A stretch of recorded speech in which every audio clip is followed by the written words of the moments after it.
Chapter 55. They Couldn't Stay.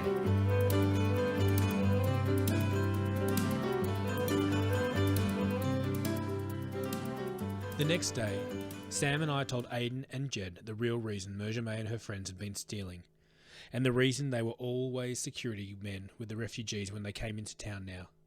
It was a sticky, warm day in early November when everything had started to smell like summer again, of ocean salt and pine trees, the smell of my birthday. We were heading to the rocks where the bunch of other Year 6 kids were eating their lunch, including Kira. We hadn't talked much in a long time, not since she'd started hanging out with Stacey and Katie. But when I sat down, Kira smiled over at me, and I smiled back. We didn't have anything to say to each other, but it was something at least. Pretty soon, though, everyone went off to play an epic game of Foursquare, and my friends were the last ones sitting on the shade of the rocks. Not very good supplies for an escape plan. Salt and pepper shakers and packets of sugar, Jed said after Sam and I told him everything we knew.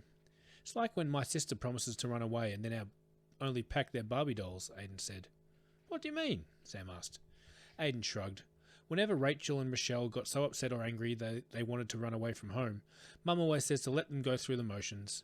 They plan and pack to run away, getting all emotional. Sometimes Mum even lets them get as far as the end of our street. But by then, they're so exhausted, and all they really wanted to do was say they were going without actually doing it. But they wanted to stay, I said. The Haven kids wanted to run away so they wouldn't be sent home, so they could stay here in Australia.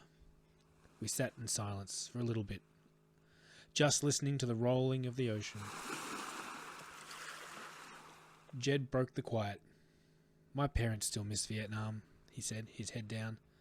They were only kids when they left, but they still talk about it like they miss it, and how none of their family really wanted to leave, but they couldn't stay. Jed looked up and caught my eyes for a second, and then he turned to Sam and Aidan. Home wasn't safe anymore, but it was still their home, you know? We didn't.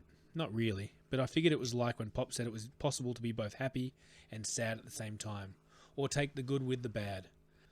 They had to leave, but they'd still miss what they left behind, I said, and Jed nodded. And I was just about to learn that something could be both illegal and the right thing to do at the same time.